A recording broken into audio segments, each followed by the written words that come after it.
Ini terakhir Gus Bah.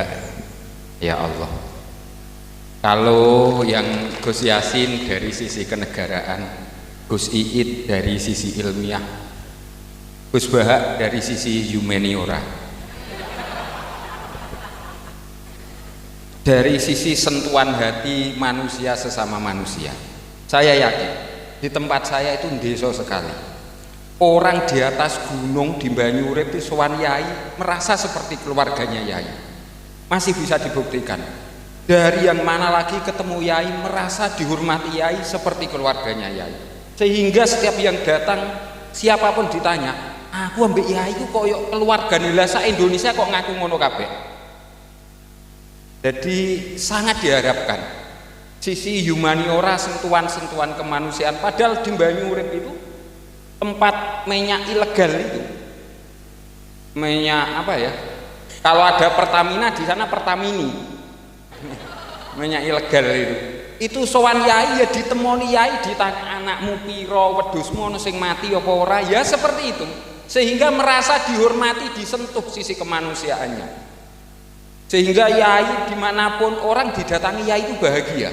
Seperti misalkan saya didatangi Gus Bah, bahagia rasanya. Cuman Gus Bah tidak mungkin ke tempat saya, tidak mungkin kelihatannya. Ada satu yang seperti persamaan yai dengan Gus Bah yang saya ingat, orang sowan yai itu selalu diterima dengan sepenuh hati. Siapapun yang sowan, pintu selalu dibuka. Tidak usah aturan protokoler, tidak, yai hadir, yai sehat, yai apa, orang sowan diterima dengan senang hati. Ini maziyah, keistimewaan yang sangat tidak dimiliki oleh Gus Bah. Sepakat ya? Mau sowan Gus Bah itu ngalah-ngalahi sowan Kanjeng Nabi saja, disowani siapa saja mau. Apa iki sandure Kanjeng Nabi kira-kira? Saya sowan itu yang nemoni Gus Sabror.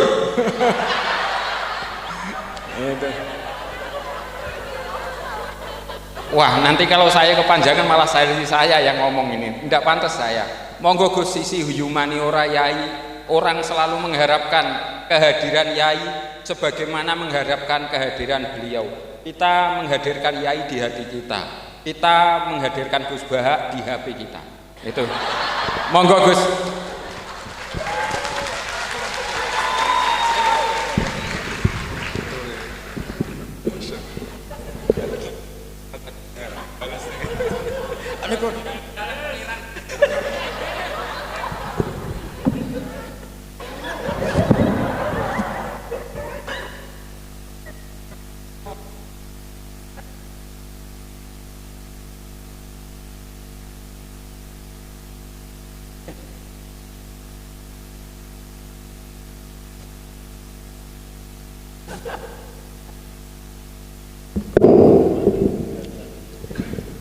Assalamualaikum warahmatullahi wabarakatuh.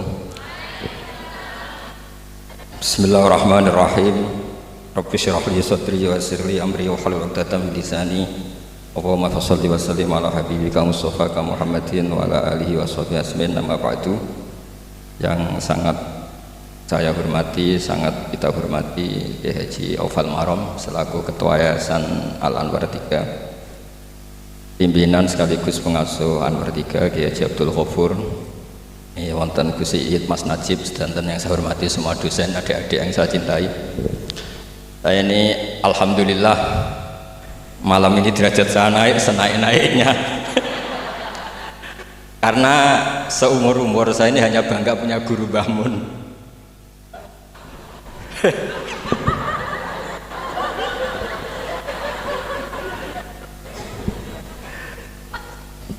Tapi malam ini punya guru baru. Nah, ini sekaligus Pak dicatat oleh Ketua Yayasan Gus Aufal tadi, Pak Amin mengaku saya muridnya. Ini satu kezaliman.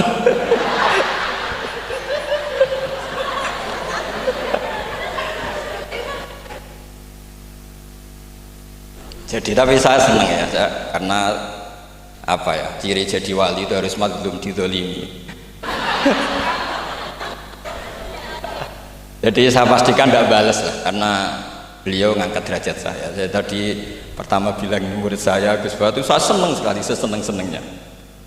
Karena baru ini malam tersial saya. Saya dulu masih ingat ketika Gus Najih di Mekah terkenal alim alamah karena ngarang kitab. Gus Yofur tahun pertama Mbah Mun muji-muji karena mumtaz di Al-Azhar. Jadi beliau-beliau ini heboh karena karir akademiknya.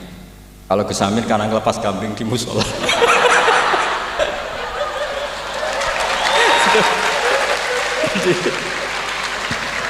Jadi jameknya sama-sama bikin heboh. Jadi ya itu saja lah. Niru itu tidak bisa penuh ya, sudah niru hebohnya saja. Tadi karena Gus Aufal baru masuk, tadi Gus Aminoto bilang gini Gus Aufal, dulu Mbah Mun sayang saya sampai dicatrikan istri. Apa Gus Yofur bisa nyarikan saya istri? Itu benar-benar kefasikan baru dalam.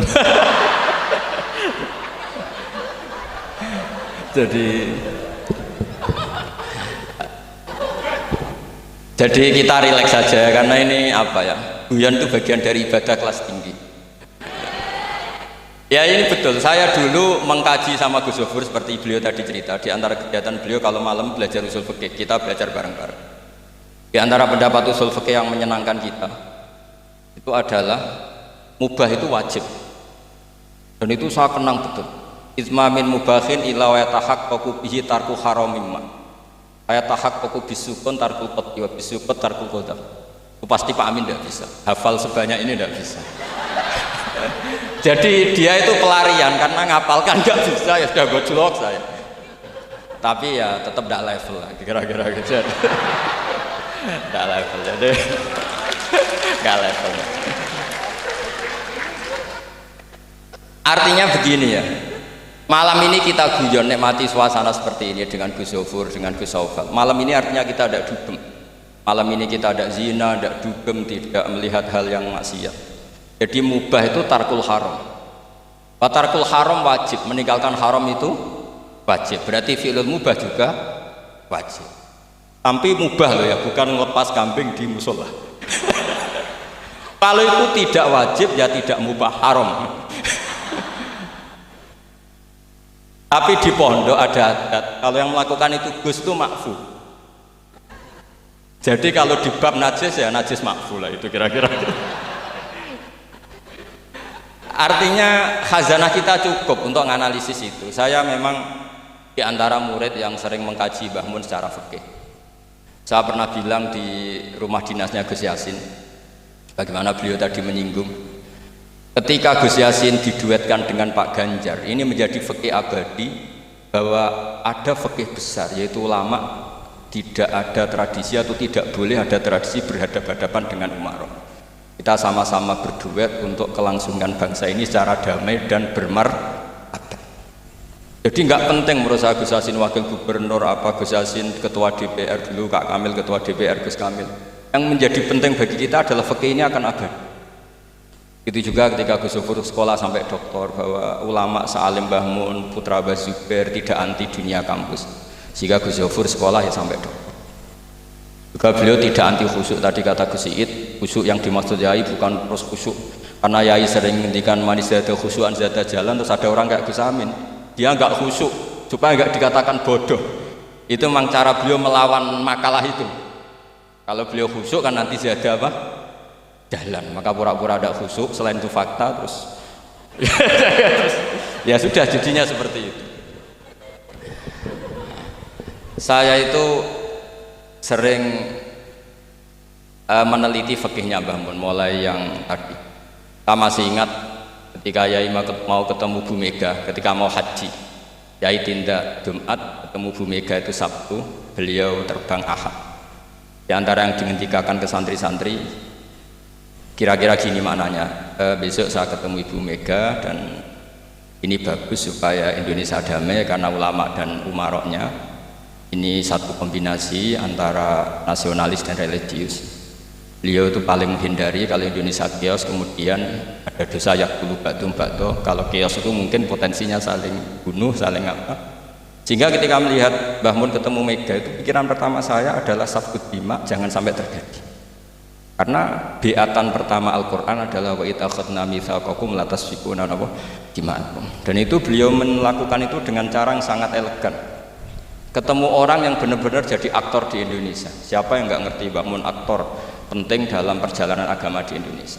Mega sebagai simbol nasional. Beliau dengan besar hati ketemu, dan itu kita membaca fikih sebagai bentuk hiknan lidima'il muslimin, upaya supaya Indonesia itu damai baik-baik saja. Saya tentu belajar banyak dari Gus Zofur ketika menafsirkan kenapa Al-Barjanji itu menjadi mujad. Kata Gus Zofur, padahal karangan Al-Barjanji itu tidak besar-besar kayak Sayyid Zabidi yang ngarang. Karena ketika negara lain bingung, ya, atau beliau bingung menemukan format Islam, masih perang, mencari bentuk ini Sunni atau apa, ribet perang. Orang Indonesia itu terbangan. Betapa indahnya Indonesia, serasa perang, terbangan. Ya ini ya gejlok-gejlokan, ya rileks santai. Sampai saya tidak tahu ini kiai dari mana. Makanya ini sekaligus untuk mahasiswa baru, cerminan dosen Anda ya, mulai yang waras kayak Gus Zofur sampai yang kewarasannya kita tidak tahu tapi ya waras. Yaitu tadi Gus Zofur menambahkan Aminoto Setio Garwo. Saya tidak tahu itu tambahnya Gus Zofur apa ada di aktenya, nggak tahu saya. Tapi saya kenal Gus Amin itu lama sekali. Jadi saya tidak perlu cerita kalau beliau pernah ngaji saya karena nanti kasihan. Saya tidak perlu cerita itu karena saksinya lebih banyak beliau ngaji saya ketimbang saya ngaji beliau. Tapi itu cara beliau punya harga diri, ya monggo itu kalau saya terima dengan lapang dada. Jadi beliau orang kedua setelah Mbah Nawawi yang ngaku saya sebagai muridnya. Tapi saya mau cerita yang agak serius, ini 5 menit tentang fikihnya Mbah Mun. Tadi Gus Said bilang termasuk yang tahu banyak tentang karangan Mbah Mun termasuk tentu saya, selain santri-santri yang saya pernah ditanya Mbah Mun ketika film Masjidin Nabawi, ditanya kenapa kowe Mbak Gofur kok ngotot aku seneng nulis ya? Saya bilang nanti biar cucu-cucu jenengan masih melihat naskah-naskah jenengan. Iya kata beliau. Saya masih ingat dawuh Imam Syafi'i, al-laits afqahu min Malik illa annahu daya'ahu ashab. Sebetulnya Imam Les itu lebih ahli fikih ketimbang Imam Malik. Padahal Imam Syafi'i itu muridnya Imam Malik, tapi fil fikih muji Imam Les. al-laits afqahu min Malik illa annahu daya'ahu ashab. Tapi sayangnya Imam Les ini murid-muridnya nggak ada yang benar. Karena tulisan-tulisan Imam Les ini tidak ditadwin, tidak dimudawwan. Maka kita tidak ingin Mbah Mun yang kita idolakan, kita gurukan, kemudian bukunya tidak mudawwan. Sehingga saya, utamanya tentu putra-putra beliau, mulai dari Gus Subab, Gus Najih semuanya, termasuk Gus Zofur, itu sangat menginginkan beliau itu memang mentadwin itu. Saya beri contoh misalnya begini, kepandaian Imam Les dibanding Imam Malik. Imam Malik ketika ditanya apa saja, sok ahli Madinah, juga kailu ahli Madinah, semuanya bilang ahli Madinah. Alasannya beliau Madinah adalah muhajirur Rasulillah, tempat hijrahnya Rasulullah SAW. Dan itu nggak ada yang memungkiri. Tapi ketika Imam Les mulai mengirimi surat ke Imam Malik, itu ditulis Sayyid Muhammad di Syariatul Khalidah. Itu beliau, oke, Anda orang alim, saya ngakui Anda alim gini-gini. Tapi Anda ada yang lupa bahwa ashabu Rasulillah tafarraqu bil buldan. Ashabnya Nabi ini kemana-mana. Di Irak, di situ ada Sayyidina Ali di Najaf, diikuti oleh Abdul bin Mas'ud. Di Mesir ada Abdul bin Amr bin As, ada Amr bin As malah. Di Mekah ada ini. Dan semua mereka ini menciptakan satu kultur, dan kultur itu tidak sejengkal pun beda dengan yang ditanamkan Rasulullah SAW. Maka tidak bisa dikatakan kalau kultur itu harus kulturnya orang Medina.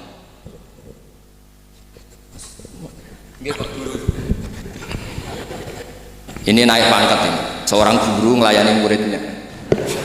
Ini juga cara beliau untuk mengalahkan saya di dunia wali. Jadi makanya pura-pura tawadhu. Nah, al-laits afqahu min Malik. Beliau punya sekian contoh bahwa orang Irak itu tidak kalah kerennya lah kira-kira gitu. Tentang ukuran-ukuran sok, karena Sayyidina Ali di situ juga menciptakan kultur. Begitu juga Amr bin As dan beberapa sahabat yang tafarraqu fil buldan. Bahkan sesuai dunia yang saya tekuni termasuk ilmu qiraah, as-sakhul qiraati sanadan itu adalah Asim. Padahal Asim ini qari'un kufiyun. Kenapa? Karena setelah Imam Asim ada Abi Abdillah Abdurrahman As-Sulami, setelah itu Sayyidina Ali. Karena Sayyidina Ali sakanal Irak atau sakanan Najaf kalau istilah modern. Sehingga Imam Syafi'i ngetikan al-lats afqahu min Malik illa annahu daya'ahu ashab.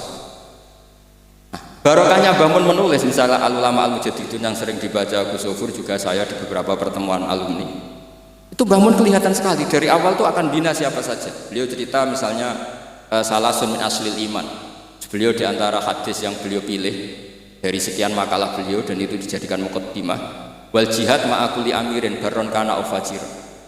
Was salat khalfa kulli muslimin ya baron kana ufajir. Jadi beliau memilih berteman siapa saja, membina siapa saja itu amdan, bukan sahwan. Karena beliau adalah periwayat dan penulis hadis, tentu ya diriwayatkan Nabi Dawud, memang ditulis di situ. Sudahlah kita ikut berjuang ma'akuli amir. Jihad itu di konteks Indonesia tentu mempertahankan supaya sholat ini sesuatu yang indah. Kita tahu yang bikin masjid di mana-mana itu departemen keuangan bikin masjid, kepolisian bikin masjid, kabupaten bikin masjid, gubernuran bikin masjid. Itu kalau nunggu bisarohnya Pak Amin dari setel itu gak jadi masjid, yakin. Untuk rokoknya saja mungkin pas-pasan. Tapi barokahnya kita berjuang ma'al kulli amir. Para umarok dibina, beberapa kiai mulai zaman Mbah Hasyim sampai dulu Mbah Hasyim ya bina Pak Karno. Sampai era Mbah Mun, akhir-akhir Pak Harto juga beliau pernah ditimbali di istana, sampai Pak SBY, sampai Pak Jokowi. Sehingga aura keislaman itu ada di mana-mana. Departemen berkebutuhan ngaji. Bahkan Gus Zofur pernah cerita, saya pernah beliau diundang di kantor pusat PDI untuk ngaji. Gak kebayang ya. Pertama Gus Yassin daftar di KPU yang ditanyakan, Bang, gue tenang mau ngimami sholat sampai Pak Ganjar. Nggih, Mbah Mun seneng sekali. Dan kira senengnya Mbah Mun karena jabatan, seneng dia.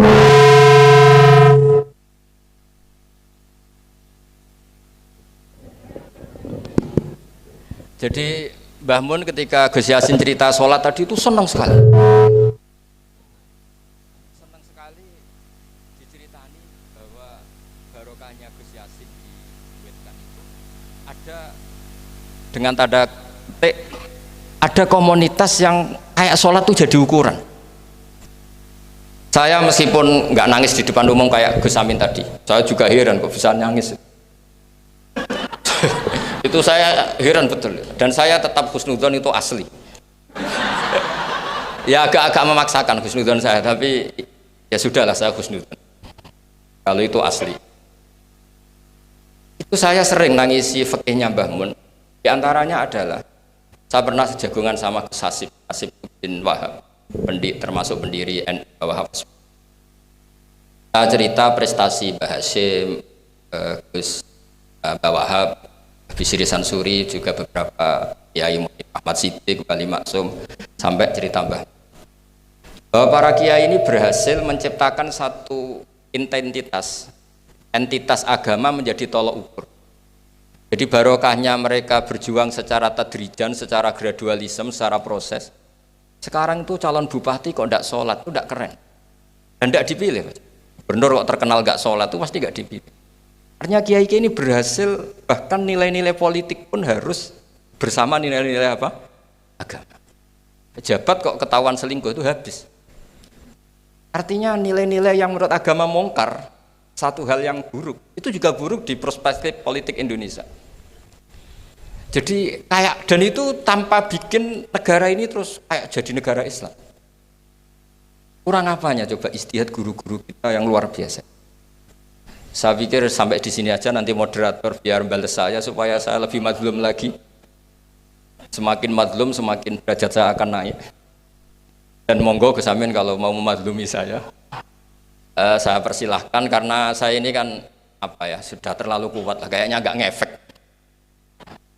Tapi nggih monggo lah, kalau artinya ini sekali-kali saya ngomong serius. Jadi dulu nyuwun sewu, kita pengajian saja harus lapor, harus izin, bahkan ada istilah SIM, surat izin mubalek ya dulu. Namanya juga SIM.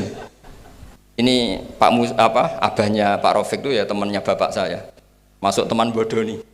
Ini masyhur ini. Ibunya Pak Rafiq ini nggak pernah masak enak, kecuali ada tamu. Akhirnya kerja sama bapak sama Mbah Mun, kalau Jumat pagi disuruh ke situ. Terus Mbah Musa ini abahnya ini, Bu, engkau apa ono Kiai Nur Salim ono Mbah Mun masak iyo, terus masak enak, terus bapaknya ikut makan enak itu. jadi Kiai dulu itu seni, sampai kepen mangan enak itu harus bodoni istri.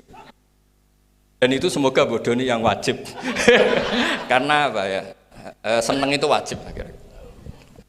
Makanya saya dengan Pak Rafiq ini ya mulai dulu ya kayak saudara, karena dulu Mbah Mun, Bapak, Mbah Musa itu ya teman, termasuk kalau harus bodoni istri ya bodoni. Akhirnya ya tiap Jumat itu main ke situ. Karena itu dengan cara itu makanya enak. Kalau enggak ya tempe terus gitu. Nah itu bisa ditiru. Bisa ditiru. Jadi ya bagus lah itu kalau itu. Solutif itu kata kesit. Ya monggo niki moderator malih Gus Amin. Assalamualaikum warahmatullahi wabarakatuh.